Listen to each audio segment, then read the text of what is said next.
नमस्कार मित्रों, देख रहे हैं ये हमारे थर्ड सेमेस्टर का हिंदी पाठ्य पुस्तक है। इसमें प्राचीन पद्य और आधुनिक पद्य हमारे सिलेबस में दिए गए हैं। प्राचीन पद्य में से पहले कवि हैं कबीरदास और उनके कुछ दोहे हमारे लिए दिए गए हैं। तो हम पहले कबीर जी का परिचय प्राप्त करने की कोशिश करेंगे। देखिए यहाँ पर आपके पाठ्य पुस्तक में जो दिया गया है वो मैं पढ़ रही हूँ, आप भी देखिए। कबीर लगभग 1399 से 1495 ईस्वी अपने समय के उच्च कोटि के संत और क्रांतिकारी सुधारक थे। अपनी विचारधारा को उन्होंने कविता के माध्यम से प्रचारित किया। वैसे कविता मात्र करना उनका लक्ष्य नहीं था। वे पढ़े लिखे नहीं थे। उन्होंने स्वयं स्वीकार भी किया है, मसी कागद छुओ नहीं, कलम गही नहीं हाथ। परंतु जीवन के खुले विश्वविद्यालय में साधुजनों की संगति और स्थान स्थान के पर्यटन से कबीर को पर्याप्त ज्ञानार्जन हुआ और उनके अनुभवों में भी वृद्धि हुई। कबीर का समय लगभग इसीलिए दिया गया సుమారు 1399 నుండి 1495 వరకు అని ఇచ్చారు కదా. సుమారుగా ఎందుకని ఇచ్చారంటే ఆ సమయంలో కవులు ఎవరు, హిందీ, खासकर हिंदी साहित्य के कवि कभी अपने बारे में उन्होंने लिखा नहीं था। अपने ग्रंथों में उन्होंने उसका जिक्र ही नहीं किया था। इसीलिए जो भी विद्वान उनके बारे में, उनके समय के बारे में जो समय निर्धारण करने के लिए जो भी खोजबीन उन्होंने किया था, उसके आधार पर, मतलब जो भी आधार उन्हें मिले थे उसके बल पर यह समय उनके लिए निर्धारित किया गया। और वो भी अलग अलग विद्वानों में अलग अलग मतभेद भी हैं, लेकिन हमारे पाठ्य पुस्तक में ये दिया गया है तो इसके अनुसार हम लोग मानकर चलेंगे। और इनको क्रांतिकारी सुधारक इसीलिए कहा गया क्योंकि उस समय में समाज में जो भी कुरीतियाँ या जो भी अंधविश्वास सब थे तो उसका खिलाफ उन्होंने डट कर किया था। इसीलिए उनको क्रांतिकारी सुधारक कहा गया। अपनी विचारधारा को उन्होंने कविता के माध्यम से, मतलब जहाँ पर भी वो जाते थे वो कविता के माध्यम से लोगों को बताने की कोशिश किया करते थे। और कविता करना ही उनका लक्ष्य नहीं था, लोगों को सुधारना उनका लक्ष्य था। ప్రజల్లో ఒక రకమైన మార్పు రావాలని ఆయన అనుకునేవారు తప్పితే కేవలం కవితలు రచించడం ఆయన उद्देश्य కాదన్నమాట। वे पढ़े लिखे नहीं थे। देखिए यहाँ पर दिया गया है, मसी कागद छुओ नहीं, कलम गही नहीं हाथ। मसी मैंने कागद छुआ नहीं, मैंने कागज छुआ ही नहीं, और कलम गही नहीं हाथ, कलम को मैंने हाथ से पकड़ा ही नहीं। అంటే నేను కాగితం ముట్టలేదు, కలం పట్టుకోలేదు అని అంటారనమాట. నేను కాగితం ముట్టలేదు, పెన్ను పట్టలేదు అని దాని అర్థం. అంటే దాని ద్వారా నేను చదువుకోలేదు అని ఆయన అంటే अपने निरक्षर होने की बात वो यहाँ पर स्वीकार करते हैं। तो पर यहाँ पर दिया गया है, देखिए, लेकिन ये जगह जगह पर घूमा करते थे और जो भी साधु संत उन्हें मिलते थे उनसे उनके संपर्क में आते थे और उनसे बातचीत करते थे। उसके द्वारा ये उन्होंने बहुत ही ज़्यादा अनुभव या ज्ञान उन्होंने प्राप्त किया। ఆ విధంగా సాధువుల సమక్షంలో వారితో మాట్లాడి వారి దగ్గర నుండి ఆయన ఎంతో జ్ఞానాన్ని సంపాదించారు, అనుభవాన్ని సంపాదించారు. తన అనుభవాన్ని ఈ విధంగా ఎక్కడికైతే వెళ్తారో ఆయన దేశమంతా కూడా ఆయన తిరుగుతూ ఉండేవారు అనమాట. దేశమంతా తిరిగి అక్కడక్కడ వెళ్ళి ఆయన తన భావాలు ఏవైతే ఉన్నాయో వాటిని ప్రచారం చేస్తూ ఉండేవారు అనమాట. आगे देखिए, कबीर बड़े मस्त मौला और अक्कड़ प्रवृत्ति के थे। वे एक और बड़े बड़े राजाओं और विद्वानों की परवाह नहीं करते थे, किंतु दूसरी ओर एक फकीर के आगे नतमस्तक हो जाने से भी हिचक नहीं करते थे। सामाजिक कुरीतियों और धार्मिक बाह्याडंबरों के वे प्रबल विरोधी थे और इसीलिए उन्होंने हिंदू तथा मुसलमान दोनों की थोथी और पाखंडपूर्ण मान्यताओं पर चोट की। देखिए, మస్త్ మౌల और अक्खड़ प्रवृत्ति के थे, मतलब ఆయన ఎవరిని పట్టించుకునేవారు కాదు, मतलब अपने अनुसार जीने वाले, अपने मन के अनुसार चलने वाले। तो इस प्रकार वो रहा करते थे और जो भी उनको लगता था जो गलत है उसे गलत सा बताने की वो साहस करते थे।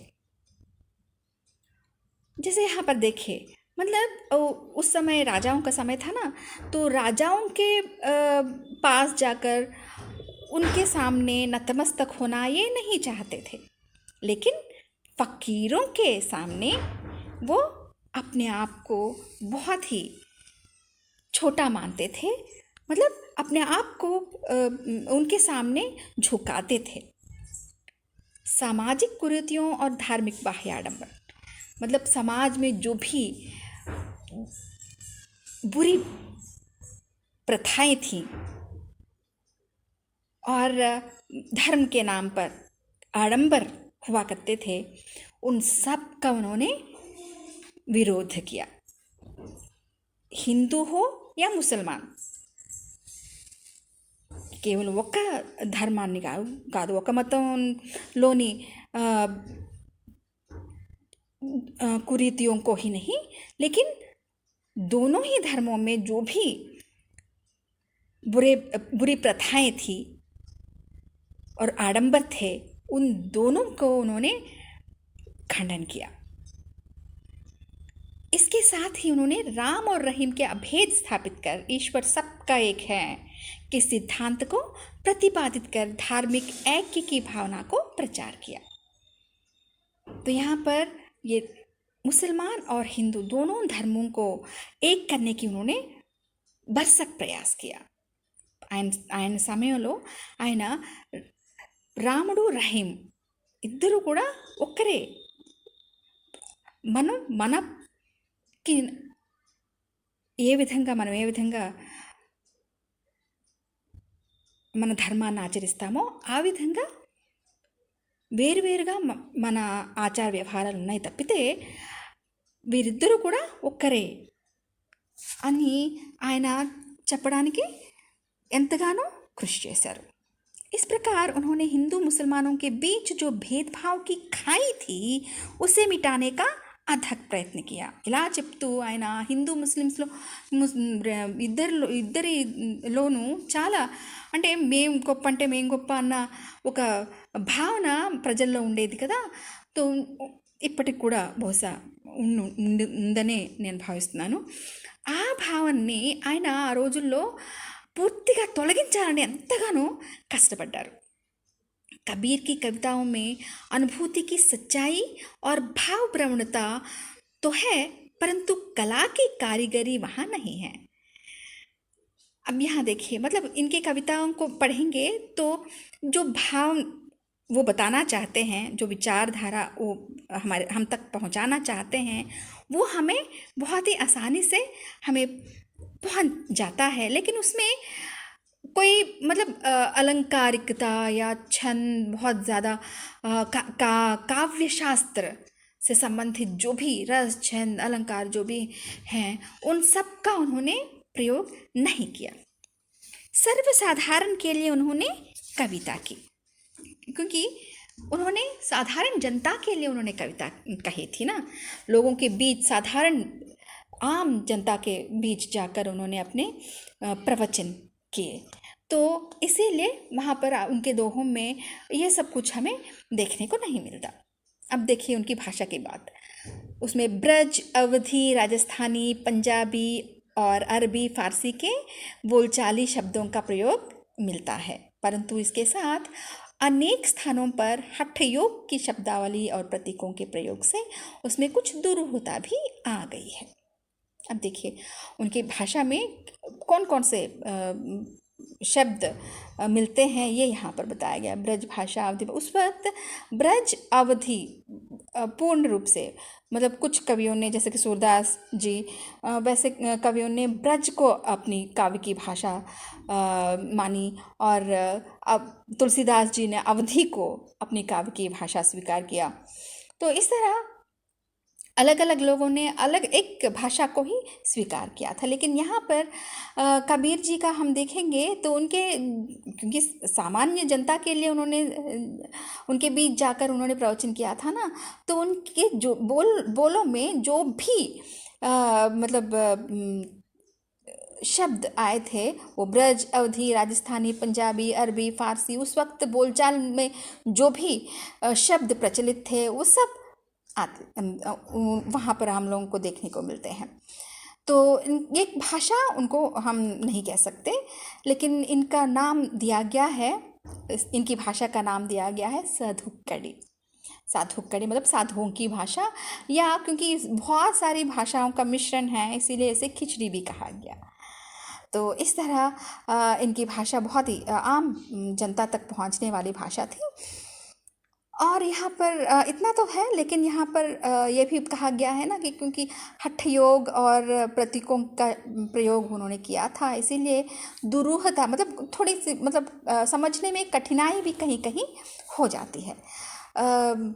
यहाँ पर मैं बता दूँ, निर्गुणवादी या ज्ञानाश्रय शाखा के जो भी कवि थे, ये हठ योग पर ज़्यादा ध्यान देते थे। तो मतलब योग का एक अंग है ये, प्रकार है।